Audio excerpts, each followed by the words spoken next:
ይሄን ብዬ ባለቤት እንደው መሆን ባትችሉ እንኳን ለመሆን የሚያሳስብ አይነት ሂደት አትሄዱ። በቀላሉ ዛሬ የምትቃወሙት መንግስት ማንም ሳይላችሁ የኢትዮጵያን መንግስት የኢትዮጵያን መከላከያ ሰራዊት ለአፋን ኦሮሞ ተናጋሪዎች የሰጣችሁ ትመስላላችሁ። እና እናንተ እየተወዳደራችሁ እናሸንፈዋለን የምትሉት መንግስት ጠቅላይ ሚኒስትር ዶክተር አብይና ብልጽግና ወይም መከላከያ ሰራዊት ከሆነ እናንተ የምትሄዱበትን የብደት ጉዞ ሳፖርት ማድረግ ብቻ በቂው ነው አሸናፊ ሆኖ ለመቀጠል። ቢኮዝ እናንተ የተሰባሰባችሁት ለገንዘብ ነው፣ የሆነ ተራ ዕለታዊ ጥቅምን በመፈለግ ነው። ስምምነት የላችሁም። ብሶት የሆነ ነገር የሰበሰባችሁና አብሮ ያቆማችሁ እንጂ በአቋም ደረጃ ዋጋ እስከመክፈል ድረስ ሊያስኬድ የሚችል እቅድም መንገድም ትውውቅም ምንም ነገር የላችሁ። በዚህ ላይ ጠላቶቻችሁ እናንተን ዛሬ በሉ እያሉ ጩኸታችሁን በማይክሮፎን እያጎሉ በየቦታው የሚጮሁና የሚያጫጩሁላችሁን ሰዎች ጠይቋቸው። ታውቋቸዋላችሁ። ምን ውላላችሁ? ሀገርን ለእናንተ የሚሰጡ ይመስላችኋል? ፍትህ ያውቃሉ እነዛ ሰዎች? እነዚህ ሰዎች ከዚህ በፊት የት ነበሩ? ምን አይነት ልምድ ነበራቸው? እና ዛሬ ላይ የሚያጫጩኋችሁ ሰዎች እና ይህንን ክፉ ነገር እንድትናገሩ የሚገፋፋችሁ መገዳደል እጃችንን በደም መቆሸሽ የለበትም እያልን አብረን መቆም አለብን፣ የተጎዳነው ይበቃል፣ ካለፍንበት መከራ መማር አለብን ብለን ስንል ወይ እሱ አልሰማችሁ ካለ ይህንን የሚቃወሙ ሰዎች ዛሬ ሲመጡ ጠላቶች ተመሳሳይ ናቸው። ምንም የተቀየረ ነገር የለም። ታክቲካቸውም አልተቀየረም።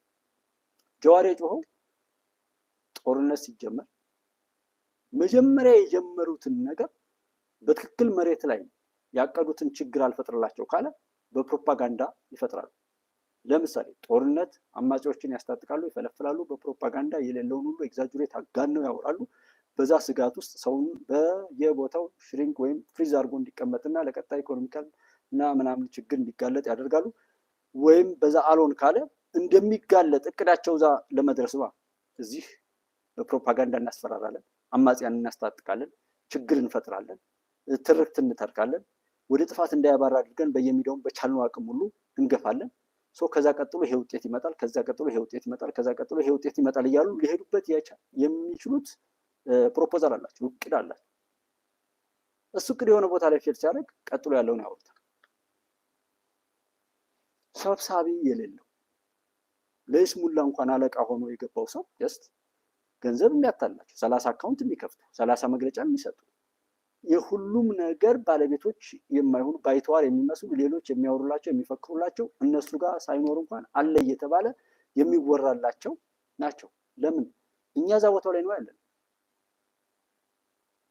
እንዲህ እያሉ የራሳቸውን ክፉ ምኞት ለማስፈጸም በዕቃነት ከፊት ለፊት የሚያሳዩቸውን ሰዎች በየቦታው ያወራሉ፣ ይሰራሉ፣ ምን ይላሉ። አቆማለሁ ብትሉም አታቆሙ። በዚህ ስታጨበጭቡ ምን ስትሉ ነኝ አማረልኝ ወይም አወኩ እያላቸው የገባችሁ ሰዎች ሁሉ ምን ትሆናላችሁ? ላቁም፣ ተጸጽቻለሁ፣ በቃ አልተመቸኝም ብላችሁ ወደ ኋላ ብታፈገፍጉ ራሱ አትችሉም። በዛ ግዞት ውስጥ ሆናችሁ ነፃ ሳትወጡ ጀምራችሁ ነፃ ሳትወጡ የቀራችሁ መሆኑን እያወቃችሁ እነዛ ሰዎች ደግፈው የሆነ ድል ላይ እንዲደርስ ያደረጉት ምንም አይነት ሰው እንደሌለ እያያችሁ እያወቃችሁ በዓለም ላይ ጠብን፣ እልቂትን፣ ጦርነትን ብቻ የሚያውጁና የሚያስፈጽሙ ሰዎች እንደሆኑ በዘመናችሁ እያያችሁ ምን እያላችሁ ነው የመጣችሁት? ምንም ድብቅ ነገር እውቀት እኮ አያስፈልግም። እና ለእናንተ ጊዜ የሆነ ነገር የሚያደርጉላችሁ ይመስላል። ትናንት በኢህአዴግ ወይም በህወሓት ጊዜ ያልተጎዳ ህዝብ የለም ነበር። መላው የኢትዮጵያ ህዝብ፣ መላው የሰው ልጅ፣ መላው የተቀደሱ ነገሮች በሙሉ ያጣንበት፣ የሰው ልጅ ሁሉ ወደ ጉዳት ወደ መከራ የገባበት፣ ኢቭን ራሱ ያን ድርጊት የሚያደርጉት ጉዳዩን አስፈጻሚዎች የሆኑ የህወሓት ሰዎች ቢሆኑ በስቃይና መከራ ውስጥ የነበሩበት ጉዳይ ነው የነበረው ወቅት ያ ነው። ያ ምን ያደርጋል? አንድ ያደርገናል። አንድ ሆን ምናል የሚሆነው ሆነና ፈጣሪ ፈቀደ፣ ያ ተቀረፈ። ሲቀረፍ በዛ ጊዜ ምን ፌስቡክ ይዘጋ ነበር። የኢሳትን ቴሌቪዥን ዲሽ ገዝቶ ወይም ቀይሮ ማየት ይከለከል ነበር። ስለ ህወሓት የሆነ ነገር ማውራት በጣም የተከለከለ ነበር። ኢትዮጵያ ብሎ ኢትዮጵያ የምትል ስም መጥራት ያሳስር ነበር፣ ያስገድል ነበር። ሚዲያ መከታተል ሶሻል ሚዲያ ተውት፣ ከጻፋችሁ ተውት፣ ካያችሁ ራሱ ይዘጋል። ምን ይላል? እስር ቤቶች ምን ምን እንደነበሩ ታውቃላችሁ? ከላይ ጭፈራ ቤት ከታች እስር ቤት ሁሉ ነበረ። የነበረውን ስቃይ ሁሉ ታውቃላችሁ። ረሳነውም ካላችሁም ወይ ጥሩ ነው መርሳት። እነዛ ነገሮች አሁን ደግሞ ተናገሩ። ኢትዮጵያ እንደ ዓለምም እንደ አፍሪካም እንደ ሰው ልጆችም ስኬታማ መሆን የምንችለው እንደ ሀገር አብረን ስንቆም ነው ብለው እነሱ የበታተኑትን ነገር ሁሉ ለመሰብሰብ ጥረት ሲደረግ የምትፈልጉትን ተናገሩ፣ አውሩ፣ የፈለጋችሁትን ቻናል እንትን በሉ ተብሎ ሲመጣ ሳተላይት አረብ ሳት ነበር የምንከራየው። 2 ሳተላይቶችን መንግስት ሲያመጥ እውቅና አልሰጠንም። እዛና በዚህ ላይ የጦርነቱ የድግሱ ባለቤት ልክ አሁን ያሉት አለቆቹ እንደነገሩት ማለት ነው፣ ህወሓት ጦርነት ያቀጣጥላል፣ በዛኛው በኩል ከካሜራ በኋላ ደግሞ ጦርነቱን አጠፋሁት እያለ በራሱ የጉዳዩ ባለቤት ስለነበር እሱና እሱን ሲያደርግ እንደነበረ፣ ሀገሪቱ ጂቲፒውን 58% ወደ ውስጥ ከታ እንደነበር፣ እርስ በርሳቸው ወረቀት የሚሸጥበት ትምህርትም የጤና ተቋምም የመንግስት የሆኑ ነገሮች በሙሉ ፌል አድርገው ከመሬት በታች የተቀበሩበትን አይተናል። ይዟል ነው በቃ ግልጽ እኮ። በመንግስት መማር ነውር፣ በመንግስት መታከም ነውር። መንግስት የሚለውን ነገር በሙሉ ሀገር ሰብሳቢ እንድታጣ የተቀደሱ የሃይማኖት ስቦኝ ቄስ መስሎ መነኩሴ መስሎ ኮንትሮባንድ ነጋዴ፣ ሰላይ፣ ገዳይ፣ ሼህ መስሎ ምን ብሎ የተከበሩ የሃይማኖታዊ የቅድስና መክሰቢያና መሸመቻ የነበሩ አልባሳትን ሁሉ እየለበሱ ነውር እየፈጸሙ በየትኛውም ቦታ ላይ ተስፋ እንድንቆርጥ አልተሰራም። መከላከያ ሰራዊትን ለሆነ ግሩፕ ብቻ መጠቀሚያ ተደርጎ ሀገርን ወደ ጎን ጥሎ ቀዩ መጽሐፍ የሚባለው ኢህአዴግ ከተነካ አብዮታዊ ዲሞክራሲ ከተነካ ተነስ ግደል በትን የሚል አጀንዳ እንደወጣ አንብቦት የማያውቀው ሰው ሁሉ እየተነሳ ህገ መንግስታዊ ስርዓቱን ለመናድ እያለ እንዴት ያደርገን እንደነበረ አናቅም።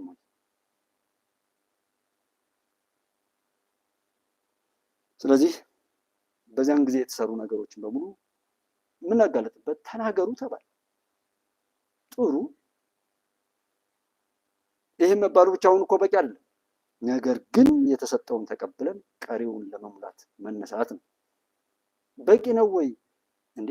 ጭራሽ ትተነው ነው እንዴ? ይዘነው እየተከታተልን እዚህ ውስጥ ላይ ያለው ነገር እኛ በባለቤትነት ሆነን መቼ ነው የሀገራችን ባለቤት የምንሆነው? መቼ ነው የመንግስት መዋቅር ባለቤት የምንሆነው?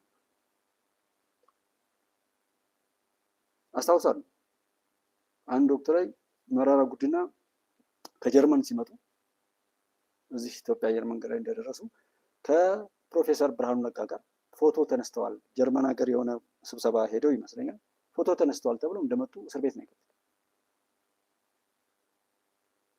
ዲሽ መዘጋት ከተለቀቀ፣ ፌስቡክ ነቶ እንደዚህ ክፍት ከሆነ፣ ሁሉም ነገር ላይ አብረነን ነፃነን ከተባለ ፎቶ ተነስተሃል ተብሎ የሚታሰርበት ተቃዋሚ ላይ ዛሬ ገብታችሁ የካቢኔ አባል ሁኑ ተብሎ ሲጀምር እንዴ የእውነት ነው የውሸት ነው? ይሄ ነገር እየሰፋ እንዲቀጥል ምን እናርግ አይባል? መንግስት እንደ መንግስት ሀገርን ብቻ አጀንዳው አድርጎ የሚቋቋሙ ተቋማትን ሲሰራ መከላከያ ሰራዊት የኢትዮጵያ እንጂ የሆነው ጎጥ አይደለም ሲባል ትናንትና ሲቀጠቀጥ የነበረው ሰው ዛሬ የኦሮሞማ መንግስት ከባለፈው የደርግ ሰራዊት እንዳለው ዛሬ የኦሮሞ ሰራዊት እያልክ ትላለህ። ራሳችሁም አስባችሁት በሆነ የእናንተ ሀሳቤና አመለካከትም እንዲህ ብሎ መናገርን ባመጣው ትናንት እንዲሆኗል ትሉት የነበረው ዛሬ ይኸው በቦታው ላይ ዘይገርም የሚገርም ነገር ሆኗል። ኦሮሞማ ተመሰረተ፣ የኦሮሞ ደሜ ነው ብሎ ጎንደር ላይ ሄደ። በዛም ሄዳችሁ አላፈራችሁም እኮ። ድንገት በኢህአዴግ ጉባኤ ላይ ያ ነገር መጣና በተደጋጋሚ 2-3 ጊዜ ያሳዩዋችሁ የበሬን ቁልፍ ሁሉ መቆጣጠር አልችልም ያለበትን ጠቅላይ ሚኒስትር ዶክተር አብይ የተናገሩበትን አይታችኋል። ቲሙ ይሄ ጠቅላይ ሚኒስትሩ ያሉበት የሚመሩት ግሩፕ ወይም ካቢኔ ወይም ስርዓተ መንግስት በኢትዮጵያ ጠላቶች እና የነዛን ጠላቶችን ጉዳይ አስፈጻሚ ሆነው እዚህ ኢትዮጵያ ውስጥ ሲበዘብዙ ሲያሰቃዩን የኖሩትን አሻጥር ሁሉ ያውቃሉ እነዛ ሰዎች፣ ጠቅላይ ሚኒስትሩን ጨምሮ ይሄ ቡድን ያንን አሻጥር በሙሉ በደንብ የተረዳ ነው። እንዴት ማክሸፍ እንዴት ማፍሰድ እንዳለበት እሱን ማርከሻውን መድኃኒት ሁሉ ይዞ የገባ ቡድን ነው፣ ስብስብ ነው። ዛሬ የሆነ የማንነግራችሁ እኮ ብዙ ስኬት አለ። ብዙ እናት አባቶች አሉ እኮ። የአፋር እናት በቀላሉ ደጋግሜ ያወራላችሁ አንዲት እኔ የአፋር ሴት እያለሁ ኢትዮጵያ አትፈርስም ያለች እኮ ነው። እንደዛ አይነት ብዙ ጀግኖች አሉ። ዛሬ ጭሆት አይደለም። ኢቭን ኢፍ እንዴት መጠየቅ ያቅታል? እንዲህ ብለን እንዲህ ይሄን ሰጥቼ ይሄን አትሉ። ከከረንሲ ጀምሮ ማሸሽ፣ ሀገርን መዝረፍ፣ በሁሉ ፕሮፓጋንዳውን በተግባር በታጀበ ተግባሩ መሬት ላይ እየታየ ፕሮፓጋንዳው እንደውም እንደ ማጀቢያ እንደሆነ አድርጋችሁ ያላደረጋችሁት እኮ ነገር የለም። ዛሬ የሚደነግጥ ሰው ነው መኖሩ ነው። የት ነበር ይሄ ሰው? የት ነበረች እቺ ሰው? ዛሬ ነው እንዴ የተወለዱት? ዛሬ ነው እንዴ የመጡት? የመጨረሻ የሚገርመው በጠቅላይ ሚኒስትሩ እንደመጡ ሁሉ አማጺም ነኝ እያለ ምንም ነኝ እያለ በየቦታው ያለውን ሰው እየጠሩ ግባ አሉት። ሀገርህን ለማገልገል ህዝብንም ነፃ ለማውጣት ሀሳብ በማቅረብህ ወይም ትግል በመጀመርህ ወጥተህ ተባረከ ነበር። እስኪ ግባ ሀገር ላይ አብረን እንስራ ብለው ይቺ ሀገር እስክትፈነዳ ድረስ ባለ በሌላ አቅሟ ድግስ እየደገሰች ጠባቂ ሁሉ እየቀጠረች ሁሉን አስገባች። ያደለው ያንን እድል ተጠቅሞ ቢያንስ ለነገ መዋሸትም እንኳን ይሄ እውነት አይመችም። እኛ በእርግጥ ተቃውሞ ብለው የቀጠሩ የኢትዮጵያ ጠላቶች ነበሩ፣ ኢትዮጵያን መስለ ኢትዮጵያን ለመውጋት። ግን እንደው ይሄ ጠቅላይ ሚኒስትር አጋለጠን፣ ሁሉን ጠራ፣ ሁሉን ግቡ አለ። ስለዚህ ምን እናርግ? በዚህ መካከል ላይ ማፈግፈጉ አይጠቅምም ማለት ሲገባችሁ ተመልሳችሁ ዘው የጠላት መጫወት እናንተ አትጠቀሙ። ራሳችሁን እንኳን የሚጠቅሙም በሆነ የተበላሸውን ማስተካከልን ኃላፊነት እኮ እስከ መውሰድ ነው እንጂ እኔ ዝም በተደላደለ ህይወት ውስጥ እኮ በድነት ጣምና እኮ የለው። ፈተና ሳይኖር የሆነ ትምህርት ምናምን አስቸጋሪ ነገር ሳይኖር ስኬት ቢመጣ መች ይጥማል? ምጥ ባይኖር እርግዝና ባይኖር እኮ ሴት ልጅ ራሷ ልጇን እንደ ልጅም ላትቀበለው ዋጋም ላትሰጠው ትችላለች። ከብዙ መከራዎች በኋላ ግን ውጤት ሲመጣ ደግሞ እጅግ ያምራል፣ ጣዕምና ይኖረዋል። ፈተናውና መከራው ግን አልጋ ባልጋ አይ ቲንክ አሁን ላይ ሶሻል ሚዲያ ላይ ያሉ ሰዎች ብዙዎቹ ማለት እዚህ ሶሻል ሚዲያ ላይ የሚገኘውን ለማግኘት ብቻ ነው የሚያወሩት። ሰውን እንዴት ነው አስደንብረን በእኛ የተሳሳተ ወጥመድ የምንከተው አይነት ነው። የእነሱን አስደንባሪነት፣ አሳሳችነት፣ ሀሳብ መሲነትና መከራ ጠሪነት ነው እንጂ የሚመሰክሩት ሀቁን ተናግረው ሰውን ጠቅመው ለጠቀሙበት የደስታ ክፍያ፣ የሰላም ክፍያ ማግኘት የሚፈልግ ሰው የለም። ሶሻል ሚዲያው በራሱ ያፈራው ነው። ቢዘጉት የሚዘጋ፣ ቢያስሩት የሚታሰር፣ ቢመቱት የሚመታ ሰው፣ የአስቸኳይ ጊዜ አዋጅ ሲታወጅ ጸጥ ረጭ የሚል ህዝብ አስቸገረ ከተባለ ምንድን ነው? ነፃነት ማስተዳደር የተቸገረ ነው ማለት ነው። ዛሬም ደግምላችኋለሁ፣ በየቦታው ላይ ያላችሁ ሰዎች ይሄ መንግስት ለኢትዮጵያ ጠላቶች ተላላኪ አልሆንም፣ አንገቴ ይቀላታል እንጂ ለኢትዮጵያ ከኖረች ነፃነቷና ክብሯን ጠብቃ የምትሄድበት እንደ ሰው እንደ ሀገር ከሌሎች የዓለም ሀገራት ጋር በሰጡ መቀባበል ላይ ፍትሃዊ የሆነ አካሄድንና ዘመንን ነው። ከዛ ውጭ ግን ተላላኪ የሆነ መንግስት እዚች ሀገር ላይ አይቋቋምም ማለት እኮ። እንዳካልክማ እንረብሻለን፣ እንከሳለን፣ እንዘጋለን፣ እናፈርሳለን። አማራጭ አድርገው የመጡት ገዳይነት፣ ዘራፊነት። እሺ ተውት፣ እንደራደር፣ ሀሳብ አምጡ። መጀመሪያ ነው በምርጫ ያላሸነፉ ሰዎችን ሁሉ ወደ ስልጣን ማምጣት ጎህ ይቀዳል። የኢትዮጵያ ጠላቶች ደግሞ እንዳንስማማ ሰርተው ሳንስማማ እንድንኖር እየሰሩ በዛ በእኛ አለመስማማትና እርስ በርስ መባላት ውስጥ ላይ የሚያተርፉ ሸቃላዮች፣ የደም ነጋዴዎች ናቸው። እነሱ ጋር ፍቅር የለም፣ እነሱ ጋር አውሬነት ነው ያለው። ሰውዋት ያ ነገር እንዲቀጥል ነው እንጂ ፍቅር ከመጣ ኢትዮጵያውያን አብረው ከቆሙ ምን አይነት ታምር እንደሚፈጠር ኢትዮጵያ መሆን ከቻለች ለዓለም ምን እንደምትሆን ይታወቃል። ያ ቀን እንዳይመጣ ነው የሰሩት። ዛሬም ያሉት ያንን ዛሬም የምትጮሁ፣ ዛሬ በዛ እነዚህ የምትናገሩ፣ ዛሬም ላይ እንደዚህ ወደቡ ምንድነው ወደቡን ውሃ በለው። የሚለው ሰውዬ የአንድን ሀገር አጀንዳ በአንድ ግለሰብ እድሜ በአንድ የምርጫ ዘመን እድሜ የሚወስን አይነት ከንቱ አለመታደል ነው። ግን እዛ ሄደው ሰው ውሃ የበላው ወደብ ለማግኘት ሰው ይሄዳል። አይደል ነው ዘኪ ውሃ በላው ነው የሚደርሱ ውሃ ይብላህ ብሎ አይተውም። በራሳችሁ ላይ ልትሞት ነው እንዲህ ምናምን ብሎ መርዶ የሚናገረን ሰው እንዴት ሄዶ ያያል? የማንስ ሀገር ቢሆን ለምንድን ነው ክፉ የምንመኝ? እኛ እኮ ግብፅንም ቢሆን ክፉ ነገር እንዲገጥማት አንፈልግም እኮ። ቢኮዝ ኢትዮጵያዊነት እንደዛ ነው። የሰዎች መውደቅ ለኛ የሚሰጠን ጥቅም የለም። አብረን ስናድግ ነው አብረን የምናድገው። ሁሉም ሀገር ሰላም ሲሆን ነው ከሰላም ነው የምናተርፈው፣ ከእድገት ነው የምናተርፈው።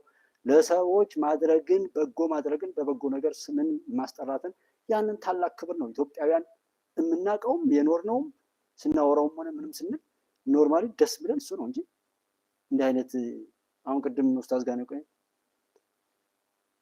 መጥፎ ምኞት እኔ ምን አይነት አለመታደል እንደሆነ አይዶን ግድቡ እንድል ሊሆን ነው ትንሽ እውነት ቢያገኙ ከህዳሴው ግድብና 15,000 በላይ ሰራዊት አስታጥቀን ብለው መስከረው እንዳይሳካ ፋብሪካ አበላሽተዋል። በደም ጭምር ነው የገነባ ነው ብለዋል። በወቅቱ ብዙ ነገር ያደረኩበትና ብዙ ድል ያደረኩበት ብዙ ተሳትፎ ያደረኩበት ነው የህዳሴ ግድብ። በህዳሴ ግድብ ጉዳይ ላይ የኢትዮጵያ ሰንደቅ ወይም የኢትዮጵያ የስኬት አርማ ሆኖ እንዳይወጣ ብዙ ተሰርቷል። በዛ ላይ ክብርና ሞገስ ይገባቸዋል። ለጀግኖች እናት አባቶቻችን በጸሎት ከፈጣሪ ጋር ለሚነጋገሩት እግዚአብሔርን ፈጣሪን ጨምሮ ማለት ነው ብዙ ዋጋ ተከፍሏል። ያልተሞከረ ነገር የለም። እዛ ሰራተኞች ሳይቀሩ በተለያየ ነገር ለመመረዝ ብዙ እኔም መናገር እና መስራት የሚገባኝን በዚህ በሶሻል ሚዲያ ላይ አልጀመርኩም ነበር። መስራት ብጀምር ምን ሊሆኑ ነው እንዲና እንዲህ ብለው ደርሶ እንደ ትህትና ለሰው ልጅ እድገትን ብልጽግና ለሰው ልጅ እንደው ሰላምን እንደሚሰራበትና ለሰው ልጅ እንደው እንደሚቆረቆር ሰው በጣም የሚያሳፍር እኮ አንዱ ቪዲዮ እንትን ላይ ለቀቀዋለሁ። ቀሪዋን ደግሞ የ40 ደቂቃ አካባቢ ናት። ነገ አስተላልፋታለሁ። የሻለት ሚዲያ የሚለው ላይ ቼክ አድርጓት። 1 ሰዓት ከ18 ደቂቃ ያለው አንዱ እሱ ነው። ምን እንደሚል ትዝብት እንድትወስዱ ነው ቪዲዮውን የለቀኩት። እዛ ላይ የተነገረውን ነገር ለሰው ልጆች ክብር ተቆርቁሮ ለኔ ቅጣት የሰጡ መሆናቸው የሚታየው እሱ ጥንካሬ ነው የሚያመጣው። እኔ እንኳን ብቻዬን የሆነ ቦታ ላይ ሆኜ እኔ ብቻዬን እኔ እኮ ወንበር ጠረጴዛ ራሱ የለኝም። ወንበር ጠረጴዛ ምናምን የለኝም ብላስ እንኳን ሪፖርተር እንኳን ሌላ ካሜራ እንኳን የሆነ ነገር ሊኖር ግን ይህንን ሰው እንኳን በዛ ልክ የምትፈሩት እስኪ ቪዲዮውን ካያችሁ በኋላ ትነግሩኛላችሁ። እንደው እንደዚህ ነው ወይ ማለት ምን ያህል ፈሪዎች እንደሆኑና ምን ያህል ደግሞ እኛ እያሸነፍን እንደሆነ ነው። እንዳልኳችሁ ባለ ታሪክ ነን። 20-30 ሰው ብንሆን ነገ ሚሊዮን ከመጣ በኋላ አይደለም የትኛውንም የዓለም አቅጣጫ እንይዛለን፣ ኢትዮጵያን የምታሸንፈው ማንም አያሸንፈንም ብለናል። እሱ ይሆናል። ምንም ስለምናደርገው ማውራት አያስፈልግም። የፋኖንም ሆነ እንደዛ እዛው ቦታ አንዱ ሶሻል ሚዲያ ካቆየው ትግል አንዱ በፋኖ ስም የመጣው ትግል ነው ይላል። የአማራ ክልል ላይ ያለው ህዝብ የተሰላቸና ያን ነገር ያሳደረ እንደሆነ ያወራል። የኮሪደር ልማቱ በጎንደር የቀጠለ መሆኑን በቪዲዮም ጭምር ያሳያል። የኮይሻ የጎርጎራንና የጨበራ ጩርጩራን እንደዚህ እዛ ላይ ደግሞ ያሉ ዲዛይኖችንም ያሳያል። የልማት ዲዛይን ነው፣ በጎ ነው። ትናንትና የቤኑና መንደር ሲሰራ አፋር ላይ ጠላት እንዳልኳችሁ ነው ባይናደድ እኛ ሀቀኞች ነን ወደፊት መግባት ያለብን። እነሱማ ተቃጥለዋል። ወደኋላ ላይመለስ ተሻግራለች ኢትዮጵያ። ነገ አላለማም የሚል ነገ ተማሪዎችን አልመግብም የሚል ነገ በቆሻሻ ውስጥ ተወሽቄ እኖራለሁ የሚል ነገ ቢሮን የሚያጸዳ አመራር አይመጣም። ነገ ስንዴ አላለማም ነገ የሆነ የትምህርት ጥራትም ማንኛውም ኢትዮጵያን እንደዚህ ኋላ ቀር አድርጌ እሄዳለሁ አይመጣም። ሊመጣም አይኖርም አይመጣም።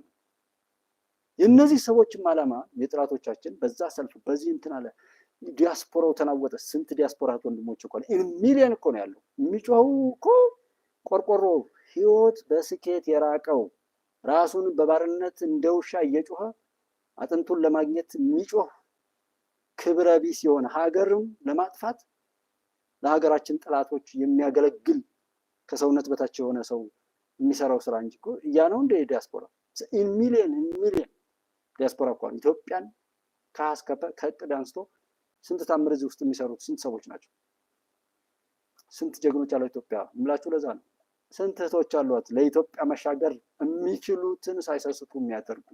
የጤና ሚኒስቴሯም እኮ የመጣችው ውጭ ከተስተካከለ ህይወቷን ኢትዮጵያን ለማገልገል ዋጋ ከፍላለሁ ብላ ያን ነገር ተቀብላ የመጣችው። ደርግ ላይ እና ይሄ ተመሳሳይ የሆነ ነገር አለ። ዲያስፖራው ተንጫጫ አሸነፈ ምናምን ኔቨር እንዲሁ እዛ ላይ ወጣችሁ እንኳን እንደዛ ብትሉ ሰዎችን ቸክ አድርጓቸው። ስንት ሰው ነው ኤርትራዊ? ስንት ሰው ነው ሱዳናዊ? ስንት ሰው ነው ሶማሊያዊ? ስንት ሰው ነው ግብፃዊ? ስንት ሰው ነው ስፖንሰር ተደርጎ የመጣው? ስንት ሰው ነው? ቸክ አድርጉ። ከዛ ይሄ ቲማችሁ ይታወቃል። እስኪ አንድ ሰው ፕሮፖዝ አድርጋችሁ እስኪ መንግስት ውስጥ ገባና ተሳተፍ በሉት፣ የሰላም ድርድር እንቀበል በሉት። ሰላም ጠል የሆነ ሰው የሰዎች ሁሉ ይንቋቸዋል። ሰላም ሲመጣ ተቀብሎ ኦኬ እንት ነው እንዳ ነው በቃ ያልሆነ ነገር የተዛባ ነገር ሊመጣ ይችላል እንጂ ነገር ግን በጎ ብታስቡ፣ በጎ ብታቀዱ፣ በበጎ ለመሄድ ብትመካከሩ ያ ከኋላችሁ የሚያግዛችሁ ወይም የሚያግዝ የሚመስለው ጥላት እናንተን ያጥፋችኋል። እርግጠኛ ሆኜ የምነግራችሁ እሱ ነው። ከዛ ይልቅ ውጡ። ኢትዮጵያ ትሻገራለች። ምንም አታስቀሯትም። ስለማትቀር እኮ ነው። ስለማትቀር ኢትዮጵያ እንደዛ አደርጋለሁ ምናምን ብትሉ ምንም አትቀርም፣ አትቀየርም። ሁሉ ነገር ይቀጥላል። ኢትዮጵያ ትንሣኤ የሚቀር ነገር ስላልሆነ እና ደርግ ላይ ሰራዊቱ በጉቦ የሚመለምሉ አሁን ላይ ባሉ ጥቂት በነገራችሁ መርካቶ ጋር የሚጮሁ ነጋዴዎችን ይሏቸው ጥቂት ሰዎችን አደራጅተው እኛ ከንግድ ቢሮ ነው የመጣ ነው፣ ስለዚህ ዕቃ ደብቀሃል ተብሏል። መጀመሪያ ነጋዴው ህጋዊ እንዳይሆን በሌላ ተሰጥቷል። በማጭበርበር እንዲኖር በማጭበርበር እንዲሰራ በሀገሩ ላይ በህዝቡ ላይ በጭካኔ እንዲኖር ያንን ለማምደውታል። በሚገባው የቆመ ሰው እኮ ደፋር ነው። ያን ፕሮፓጋንዳ ቀጥሎ ደግሞ ሌላ ሰው ሄዶ ይጠይቃል። እኛ ከዛ ነው የመጣ ነው፣ አንተ የደበቀው ነገር አለ ኖርሳለን ይልታል። እሺ ረሱት ቢላቸው እኮ ምንም አይሉ። ያይን በቀበቃል ያወራል፣ ያን ያባዛል። ከዛ በኋላ ጭንቅ ውስጥ ይገባና እሱ ያደረገው ነገር አለ የማይገባው ነገር። ለምን እንታውቃለን። አስመጭና ላይ ተውሽ ላይ አንድ ነው ሶላር መሰራባቸው ሰዎች ላይ ምንድን ነበር የሚያደርጉት? ሶላሩ ይመጣል ዋጋ እስከምናወጣ ብለው 2 ወር 3 ወር ቁጭ ይላሉ። ገብቷል እኮ በአመት ውስጥ 2 ጊዜ ምናምን ነበር የሚያስገቡት። ብቻቸውን ነው የሚያስገቡት። የመጀመሪያው ውላቸው እዛ ውጭ ካለው የፋክተሪው ባለቤት ጋራ ለሌላ ሰው ውክልና እንዳይሰጥ አስገዳጅ ስምምነት ያደርጉ ነበር። ለሌላ ሰው ተወዳዳሪ እንዳይኖራቸው። ጭካኔ አለ በጣም። እሱን ያደርጉና ያመጣሉ። በስንት እንሽጠው ባከን ያላርገው እንጂ ይሄን ጤነኛ የሆነ ነገር በዚህ መልኩ ይሆናል ምናምን አይደለም የነበረው። እሱ አይነት ልምድ አለ፣ የተኖረበት ነው። ከዛ በኋላ የማይገባውን ያደረገ ሰው ደግሞ ይፈራል፣ ይደናገጣል። ከዛ ይሄንን በፕሮፓጋንዳ ይነዛል። እሺ ወደ ምን ለመውሰድ ነው? ሮጥ ያደረጉና የበለጠ እንዲብስህ ከፈለጉ ሰዓት ይለኩስባል፣ ከፈለጉ ንብረትን ያጠፉባል እንጂ እኮ እነዛ ሰዎች ጋር ጥቅም የለም። በአንተም በእኔም በዛም ተጫውቼ የኔን ክፉ ነገር ላስፈጽም አይነት ነው እንጂ በእንደዛ አይነት ጥያቄያቸውም ካሉ አንድ ሰብሰብ በሉ። አብራችሁ ነጋዴዎች የእውነት ተዋደዱ። ተማምናችሁ ስሩ። እስኪ አንዱን አንዱ ለማጥፋት አትሞክሩ። እስኪ ስኬት ማለት አብሮ ማደግ አብሮ መበልጸግ እንጂ ጎረቤትህን በማጥፋት ስኬታማ የምትሆን የሚመስልህ ባለስልጣን አለ፣ ነጋዴ አለ፣ ተማሪ አለ፣ ኤኒበዲ አለ። እንታወቃለና አብሮ ያለውን ሰው ማጥፋት እንደ መጨረሻው አቺቭመንት ወይም የስኬት ጫፍ አድርጎ የሚያይ አመለካከት አለ። ጎረቤቱን ቢጮህ የሚደርስለትን ሰው ለማጥፋት አባይ ጠንቋይ ቤት ድረስ ሄዶ እንደሚያደርገው ማለት ነው። ነጋዴው አብራችሁ ቁሙ፣ አሰራሩን ተቀበሉ። በመጣው አሰራር ተቀብላችሁ የእናንተን ግዴታ ከተወጣችሁ መንግስት ከእናንተ በታች ነው። መንግስት ከህዝብ በታች ነው። የሃይማኖት አባቶች በመንግስት ጋር ቅሬታ አቀረቡ እንዴ? ማፈር እኮ ነው ያለባችሁ። ሃይማኖት አባት ሃይማኖቱን ከሰበከ ትውልዱ እነሱ ጋር ነው ያለው። ከዛ ቀጥሎ እኮ ነው መንግስት የሚመጣው።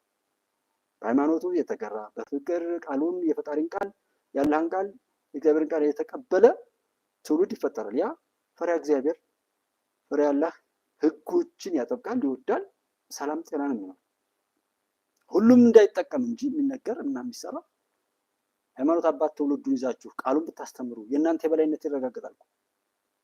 ታሰርኩ ብሎ የሚጮህ የሃይማኖት አባት እኮ የለም። ልክ እንደዛ እነዚህ ነጋዴዎችም አብራችሁ ቆማችሁ ጤነኛ የሆነ ነገር ቢኖራችሁ እኮ ህዝቡ ከእናንተ ጋር ህዝቡን ለብዝበዛ ባትዳረጉት መንግስት ለብቻው ይሆናል። ግን እናንተ ህዝብን ለመጨቆን ህዝብን ደግሞ በእናንተ ጭቆና በመንግስት ላይ እንዲነሳና ለጥፋት እንዲነሳሳ መንግስትና ህዝብ እንዲለያይ የሚያደርግ ስራ ከሰራችሁ በመጮህ በፕሮፓጋንዳ የጥላቶቻችን መጠቀሚያ በመሆን አይደለም እሱን የምትፈቱት። መርካቶ ጸጥ ረጭ ብላለች ምናምን ዛሬ ሲዘግቡ የዋሉት ጽንፈኞች ናቸው፣ ወይም ኢትዮጵያ እንድትፈርስ ቀጥረው ብለው የሚሰሩ ሰዎች ማለት ነው። እሱ አይጠቅማችሁም። የሚጠቅማችሁ እወቁት፣ ህግና ጅራፍ ሲቀርቡት አይገርፍም ይባላል። አማራ ክልል አመራር ተስፋ ቆርጠናል አሉ አቶ አረጋ ምናምን ላላችሁት፣ እዛ ጋ ያለው ኦልሞስት እያበቃ ነው፣ ምንም የለም። ሌላውን ቦታ በደንብ ካደረግን እዛ ያለው ሰዓት ምንም ችግር የለም ብያለሁ። አሁንም የምለው እሱ ነው። ሌሎች ክልሎች ላይ ያለው ልማት ይጠናከር፣ ያለው አንድነት ይጠናከር። እዛ ቦታ ላይ ያለው ነገር ጠፍቷል፣ ተስተካክሏል። ስልኮችን ቅድም ሰምታችኋል። እሱን ማየት ነው። ከዛ ቦታው ላይ እንዳለ ሰው ደግሞ ምንም ነገር የለም። በጣም የተነካካና የተልከሰከሰ ሰው ያው የሆነ ነገር የሆነ ጸጥ ረጭ ብሎ ወደ በጎ ነገሩ የገባበት ነው። በማወቅም ይሁን ባለማወቅ ያደርገው የነበረው አንዱ የሆነ ሰው በሆነ አጋጣሚ መንገድ ይሄዳል። መንገድ እንደሄደ እዚህ ላለው የመንግስት የጸጥታ ኃይል ምናምን ፋኖ ሆኗል ከላይ የሚባለው ሰውዬ ይባላል። ያ ሰውዬ ወደዚህ ቢመለስ ፋኖ ነው ተብሎ ሊታሰር ነው። ያን ደግሞ ሄደው ያሻውቁበታል። ሳይወድ በግዱ ይጠፋል። ከዛ ፋኖ ሸፈተ ይባላል። በእንደዚህ አይነት መልኩ እንትን ያለ ከዛ ህዝቡን ደግሞ ይዘው ደበድባሉ፣ ወይም ደግሞ አንገራገው ምግብ ምናምን ያስመጣሉ። ምግብ ከበሉ ከጠጡ በኋላ ደግሞ ይኸው ከሌ የሚባለው ሰውዬ የፋኖ ቀላቢ ነው፣ ይህ አካባቢ ሰው ፋኖ ነው ህዝቡ ተብሎ እንደገና ሄደው ለመከላከያ ሰራዊት ያቃጥላሉ። እንድና እንድ ነው ጨዋታው የነበረው። እሱን ሰው ተረድቷል። የጎንደሩ ላይ ያለውን ውይይት እንደሰማችሁት ነው። እንለምናችሁ እያለ መከራው ሳይደርስ መማር እያለበት ግን ደርሶበት እየተማረ